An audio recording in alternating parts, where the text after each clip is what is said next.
changed so much along the way, but I wrote the title track and a couple of the lines and stuff when I had like a 40-degree I was gonna say you fever had a pretty at bad fever, home. yeah.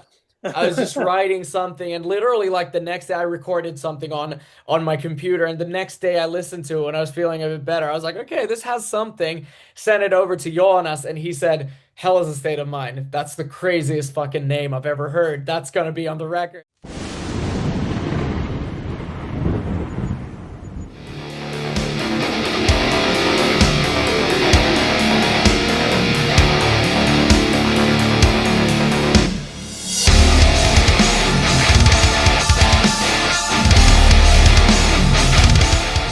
Hey everyone, this is Ryan with Ethereal Metal, and I'm back again today with Samy Elbanna of Finland's Law Society. Last time we spoke, it was about if the sky came down. Now it's hell is the state of mind. Samy, are you ready to tear some faces off, especially with a 40-piece orchestra backing you?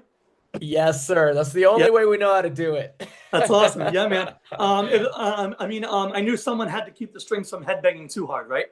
Yes, exactly. Yeah. So before we begin, I had to ask, if you survive a -10-degree Avanto jump, does that automatically make you ready to record the most brutal Lost Society riff ever, or is that just a Tuesday in Finland?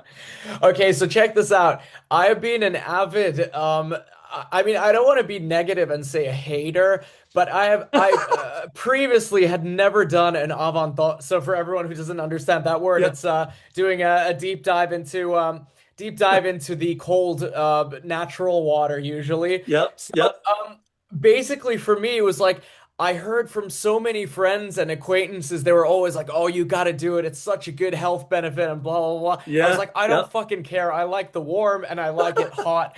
So anyway, I tried it for the first time ever at New Year's. I was at my friend's cabin, Oh, and sweet. it was Nice. obviously near a lake, near a frozen lake, and he had drilled the whole hole and everything there, and he was like, "You have to try it." I was like, "Okay, I'll do it once. If I like it, I'll do it again. If I don't like it, that's it." I did it. And I mean, I must say,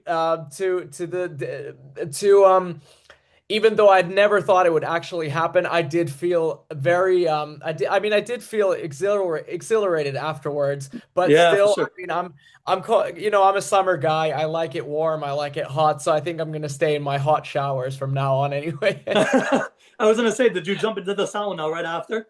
Exactly. Oh, Yeah, hell yeah, dude. Hell yeah. yeah. If there wouldn't have been a sauna available, I wouldn't have done it. Awesome. Very cool.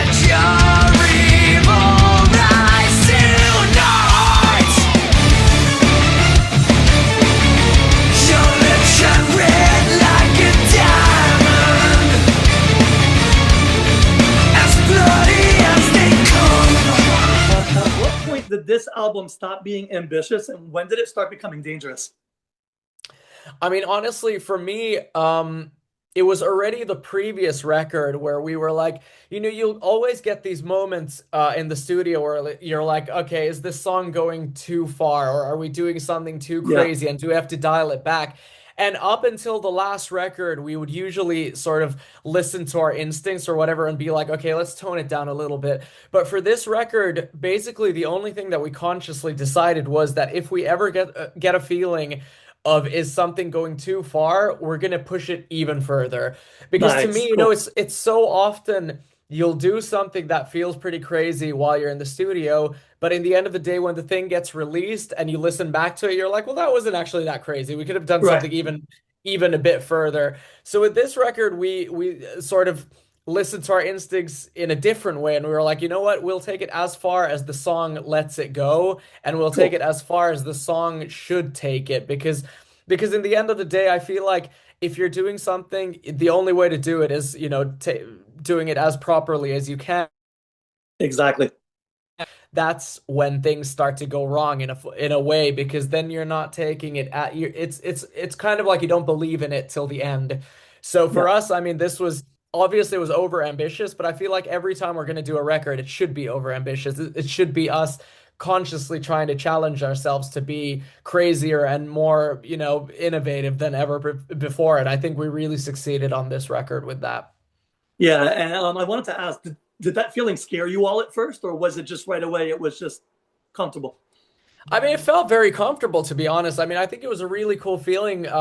Like pretty much like halfway through we were writing the record, we were like, this is feeling very easy actually to put Yeah, together because I cool. feel like we were just listening to our very primal instincts and going back to sort of like the roots of why we started writing music, which obviously it's always been to write for ourselves, to write stuff that we're genuinely excited about. But I think more so than ever this time we were like, let's dial back to the whole like let's listen to Alice Cooper and Judas Priest and Iron Yeah, Maiden. Let's do something as, ambitious and as crazy as they did every single time. You'll have nice. a record like Yeah, Hey Stupid that has these massive tracks and it's sonically so pleasing and you have Slash playing solos, you have Steve Vai playing solos. yeah, Steve It's Vai. like Yeah, I feel like projects that big and ambitious just don't necessarily happen anymore that often.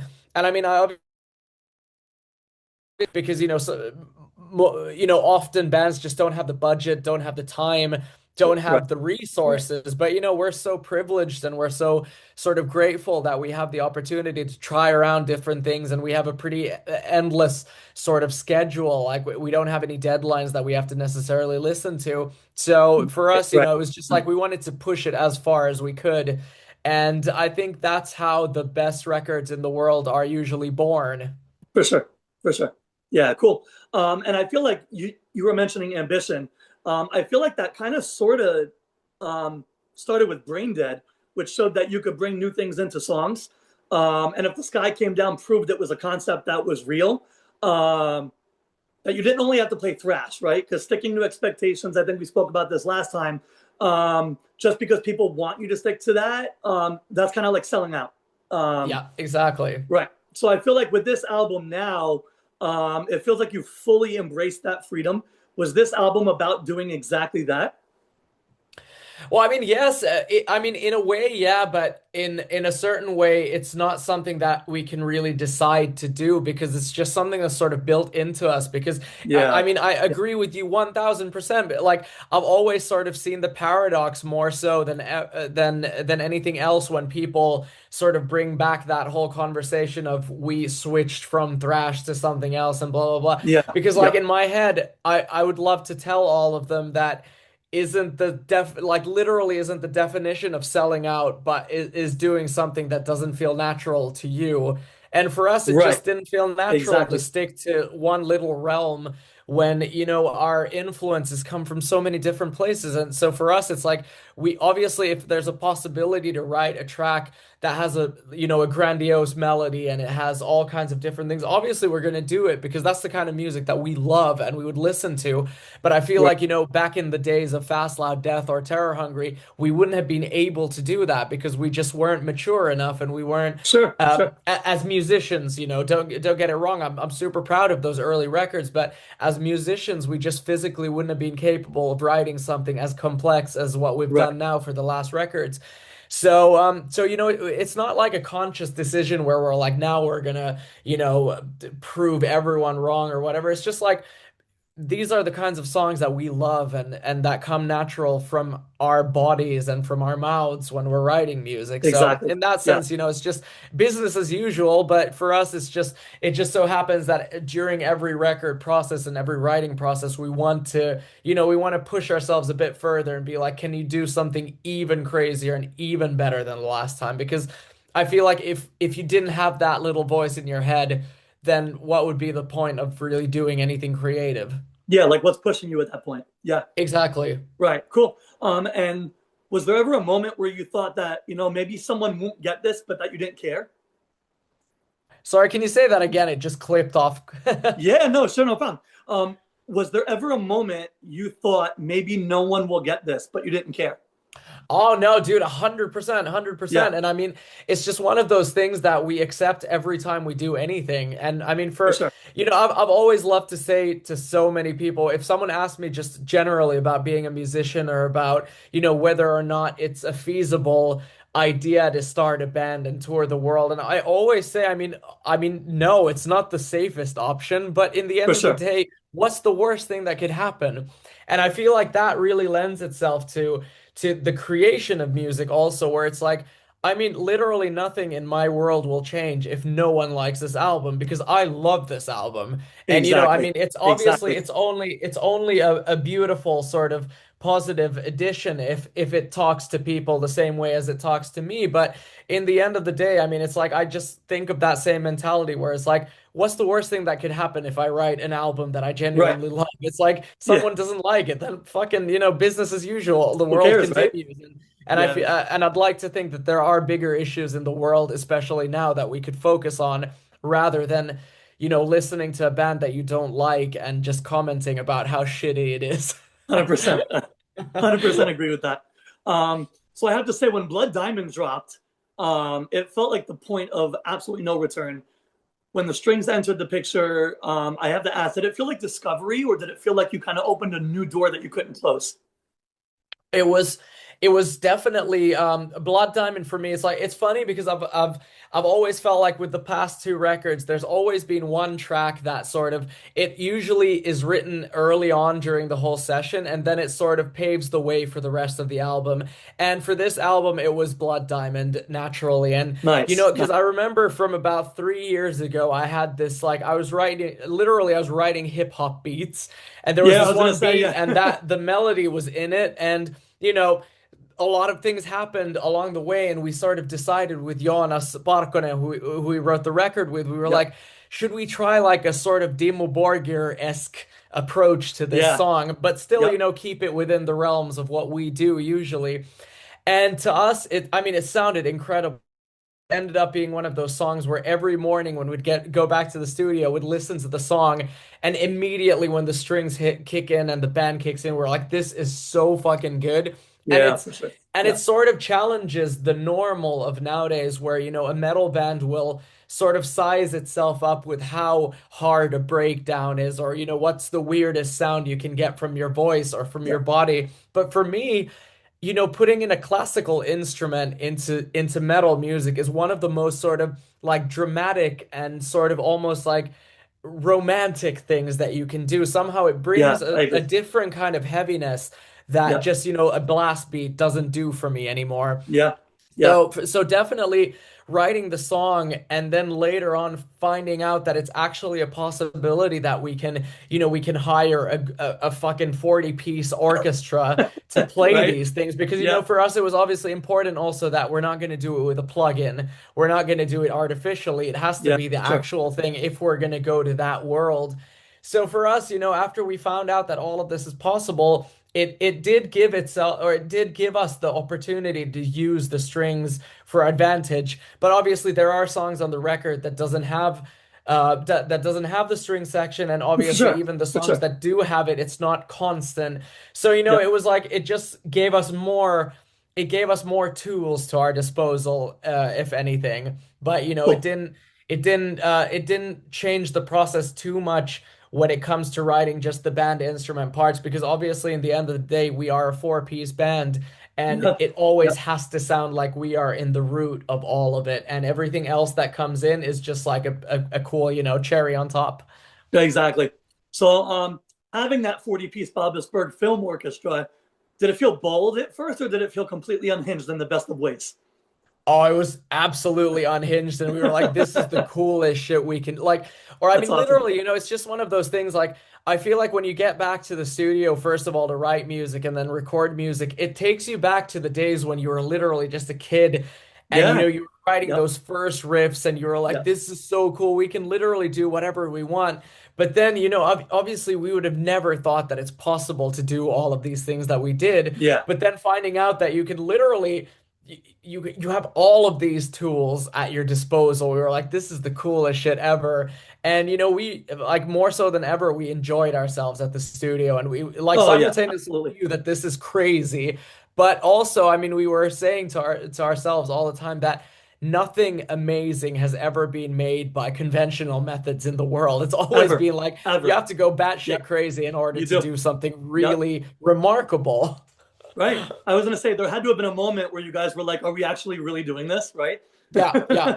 I mean, Yeah. literally, because in the end of the day, the like it's not a flex, but I'm just so like I'm still amazed by the fact that this orchestra, and string section that played on this record is literally the same string section that has played Rammstein parts and done Right, Bryan right. Adams and Yep. countless movies and stuff, which is Yeah. it's crazy to me. And I mean, we've always also been very vocal about the point that we are very grateful that we get these opportunities, be it from No Absolution, we got to work with Apocalyptica, or Yep. having this great record label behind us, all of these things. We are very grateful for this.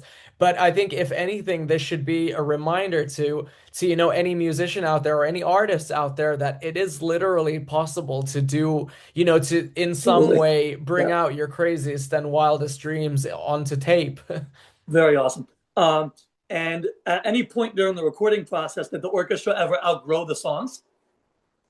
No, I mean, the cool thing with classical instruments and classical symphony orchestras and stuff is they're so fucking professional. They are like they will Yeah. do everything exactly how they're sort of taught the bit. So all of the work sort of happened before we introduced the music to them. So we went through the songs with Jonas. We wrote these songs for like the better part of almost 2 years, all in all. And we sort of challenged the arrangements every month, every week. We would go back and see, and we were like, could we do something better? And towards the end, when we were getting closer to the actual recordings of the orchestral parts, we brought in like a so-called orchestrator from Mhm. Finland who went Yeah. through all of the bits. He'd write everything, he'd correct anything, and only after that we sent them all to Germany to the orchestra, and then they sort of played everything just down to a T. But I mean, they're as Nice. professional as it gets, so we didn't have to say anything, and it was. I feel like in a way, it was like the hardest work had to be done before you take it to them. You have to deliver them a ready product, what you Ready want, products. because Yeah, they're not for sure. they're not going to start composing anything at that point anymore, which is cool. Exactly. Cool. Yeah, exactly. Cool. You said these songs had to work on two acoustic guitars before anything else. Like, um, is this what you wanted? Opens with just strings, acoustic, and vocals. Haunting yet beautiful track. What lies does distortion tell that acoustics don't? I feel like the idea that we had for writing with acoustic guitars before we introduced anything else, it goes down to, or it goes back to what we would like to refer to as like a campfire method, which Yeah. is that a song has to work at its most sort of vulnerable stage in order for it to be a Yeah. good song. Because I mean, we all know that you can add countless synths, you can put, like in our case, you could put an orchestra, you can do all of this kind of, you can do all of these like fancy little gimmicks, but if the song doesn't work at just a melodic level, it's never going to be a good track. And Yeah. for us, we Yeah. love a good song, we love a good melody, a good chorus, a good, just a good rhythm. So for us, it was like us just challenging ourselves to start right, because then if you get the basis and the structure of the song correctly, then everything you do afterwards is only going to make it better. So for me, like, it's cool because a natural thing that I'm sure many people will pick up on the record is, as you said, like, is this what you wanted? It's more of the obvious songs that you can hear that it was written Yeah. on an acoustic guitar. Yeah. But another song was Kill the Light, Kill the which is light. like a Right. very traditional sort of heavy metal song in my head. It has a lot of the building blocks that build up, just like the new wave of British heavy metal stuff, and Yep. and all the kinds of Yep. stuff that we love and we grew up on. But that was another song that we wrote on acoustic guitars before we did anything else, which I think shows the cool sort of the different sides of the spectrum, that you can literally build the song before you introduce any distortion or any effects or any synths or Yeah. anything like that. Yep.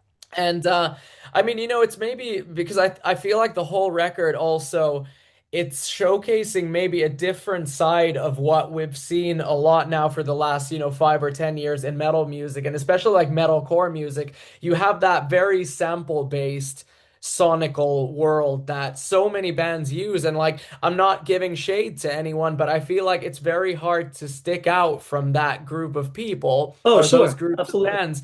Yeah. So, Yeah. the approach that we took was maybe more musical, and yeah, more musical maybe in a sense than many others maybe do nowadays. Yeah. Yeah. Cool. Was there any song that specifically surprised you at its most vulnerable and stripped down? I'd probably say it was the title track, Hell is a State of Mind, because Okay. Yeah, I was I going to ask feel about like that. it is like Yeah. it's a very big song, and on like in the world or in the realm of Lost Society is it's a very ambitious song. And I feel like it's cool because one of the lesser known facts from that song is that I wrote the original first demo. Obviously it changed so much along the way, but I wrote the title track and a couple of the lines and stuff when I had like a 40-degree I was going to say, fever you had a pretty at bad fever. home. Yeah. I was just writing something, and literally like the next day I recorded something on my computer, and the next day I listened to it when I was feeling a bit better. I was like, okay, this has something. Sent it over to Jonas, and he said, "Hell is a State of Mind." That's the craziest fucking name I've ever heard. That's gonna be on the record. And That's it awesome. started Nice. building up from that, and every piece that we introduced onto that song, we were just blown away. We were like, this is something very special. Many Yeah, for people sure. definitely are going to have opinions, which is great. I'm sure I want the same reaction as always. Either people hate it or love it. Yeah. So, Yeah. but either way, like even if the response isn't as we would have hoped, it's a great track and I'm very proud of it. And I think it's cool that, after 12 years of being a band, we can still challenge each other and ourselves Yeah. to create something more diverse and somehow just larger than, in our heads, larger than life. Cool. Yeah, so you mentioned the fever. I was going to ask about that as well. Do you find that in writing that song while you were sick and while, do you find that that added to what the song ended up being? Or, I think so, and honestly, more so than anything else, even in a sort of lyrical sense, because yeah, exactly. obviously, the whole record is a story. I've said this always that I don't want to sort of give too much away of what I think it means because I want everyone to have their own perception of Of what this course. whole story is about. But I mean, the title itself, just Hell is a State of Mind. I think it was somehow ironic, and it definitely added to the meaning when the next day I was feeling better. And I was Yeah, like, oh, okay, you know what? For those 48 hours previously, hell was being in a 40-degree fever, and I was feeling absolutely. terrible. But now, I've got away from it. I do recognize the fact that it was a physical pain, but it was also a mental thing because it it Yeah. it takes you down to a place where you don't want to be. So, in that sense, it was a very sort. I feel like it was one of those moments where the universe was definitely talking to me through this Yeah, for sure. weird moment of being sick, and I was like, okay, well, Yeah, you know what? If the world thinks we should do this song, then let's fucking do it. that's awesome. Very cool, man. You mentioned earlier about the Dimo Borgia. Um, for me, this track also kind of gave me like a Dimo Borgia, almost like a black metal symphonic vibe as well. Yes, sir. Yes, sir. Yeah, And I think that's a really cool thing that we sort of that we were able to bring on board this project because obviously, I mean, it's a fact that immediately having strings on a song and a metal song, it sort of lends itself to the whole melodic black metal atmosphere. And I mean, absolutely. I've Yeah, always loved Dimmu Borgir. It's one of my, in that realm of music, it's one of my favorite bands. sure. And Yep. I feel like it was a cool thing, and it was definitely more dramatic to bring on that kind of world into this song than if we would have done something, for example, more synth heavy Absolutely. or Yep. brought in different kinds of instrumentations. Because to me, as I said earlier, I feel like a classical instrument brings a certain sense of worry and panic and sort of distress in a way that a lot of other, distorted instruments just don't bring. Yeah. So for Yeah. us, it was a perfect mixture of that black metal atmosphere mixed in with a very melodic, instrumentation and because the melodies are very, they're very rock and very pop-esque in that song, but mixing Yeah. together that with the whole opposite end of the spectrum was crazy. And I think it did exactly what we wanted it to do, which was, Yeah. bring two worlds together to collide and create something that we've never heard before. Awesome. Very cool, man. You also joked about the album being the C-section album, but Yes. structurally, it's completely fearless. Why were you willing to let songs break themselves open as opposed to behaving? Well, because in my head, obviously I love Iron Maiden. That's like that's my all-time Yeah, favorite band. And very cool. they Yep. are a band that was they're a big example and a great example to so many musicians of how you can build a song within a song. It's like, Yeah. you have songs like Rime of the Ancient Mariner, Seventh Son, all of Yep. those epic songs where it's like they've literally have not given a single fuck about how you're supposed to write a Yeah, song. they don't care. And I love that. And Yeah. I feel like in earlier records, maybe there just hasn't been that opportunity presented to us where we could incorporate that world into our world. But I feel like, Exactly. the long, obviously, like Hell is a State of Mind. There's a song called L'appel du vide also on the record, where it's like Yep. I feel like we were able to bring in that world of creating something, creating like a secondary universe within one universe, which I Exactly. think is a Yep. really cool thing. And it lends itself to the idea of how this is basically, the closest thing to a concept record that we've done.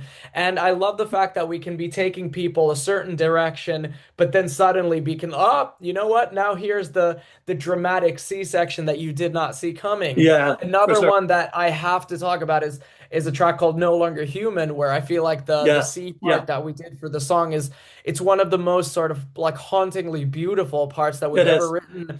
And I feel like it gives so much to the lyrical contents of that song, which obviously is a very sort of we're very aware of what's going on in the world in that song, and we wanted to bring up the whole idea of what Lost Society means as just a name also. So I Yeah. think it's Yeah. those things where you can create something much larger than what you originally intended to do by doing something like that. It's just like writing a great solo. It's like you can create a secondary song within another song, which is, Yeah. Yeah. it's a great way to bring your feelings across. Cool. And you jumped in on L'Appel du Vide, which I wanted to ask about, or the Call of the Void. It's that strange, intrusive what if thought that people experience. And a lot of people don't actually realize that a lot of people experience this, right? Yeah. Yeah. I mean, the Um, crazy thing is to me, even yeah. I'll jump in and say like it's a crazy thing because I had no idea that it's not a universal feeling after feeling those feelings for years and years. Exactly, right? Yeah, yeah, yeah. So how do you write about something so human without turning it into something so dark? Sorry, let me say that again because I have a stutter. Oh, Um, how do you write about something so human without turning it into something darker than it actually is? well, to me, honestly, I've always loved writing lyrics for one of the biggest misconceptions that many people have is that writing a good lyric, you have to make things more complicated than they actually are. But Yeah, in a yeah, way, writing lyrics and writing a good lyric, I think the key to it is writing something in a way that it's understandable to everyone, but it's just your wording and your mouthing of a certain subject. And to me, like right. writing a song Call of the Void, it's about such an ordinary feeling in my head, but it's something that is very scary because like I feel like some of the Absolutely. craziest and scariest experiences that people experience in the world are the most normal and mundane things. So, I feel like Yeah, this is just my story. It's my perception of how I see this issue or, this what would I call it? Just this, feeling that people have or what I've had so many years. yeah, And I yeah, feel like, just breaking it down and writing it into a story rather than giving a definition will always be a better way to come across to people. And I think it's giving it feelings almost. It's giving it, yeah. a pair of eyes and a heart, so it's easier to look at that subject than just reading about it. Cool. Did you worry that people would misunderstand it? I mean, not really. In a way, like I said earlier, I love the feeling that, or I love the sense that people can make whatever sort of perception or Right, analysis about my lyrics, whatever they want, because, I'm not going to be the person who gives everyone the one only truth. Like, this is what this song has to be about, because, right. And you it can't know, be anything else. it, Exactly. exactly, because like, Yeah, Call of the Void, a feeling it can be, for me it could be just the fact that, some years ago I've had this voice in my head that's told me to jump.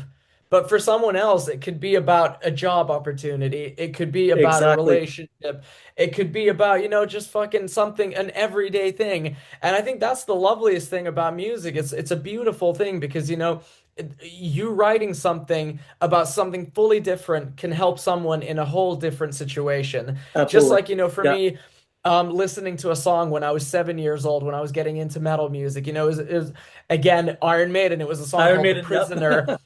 where Bruce Dickinson was singing, I'm not a prisoner, I'm a free man. I'm a free man. Yep. To me, that meant, fuck yeah, I'm getting out of school, I'm going home, I'm not a slave to the school system. But obviously, Exactly. that's not what he was singing about. But, that brings I think that's the pure joy in music, where it's understandable to many people, but in fully different For ways. different reasons. Yeah, very cool.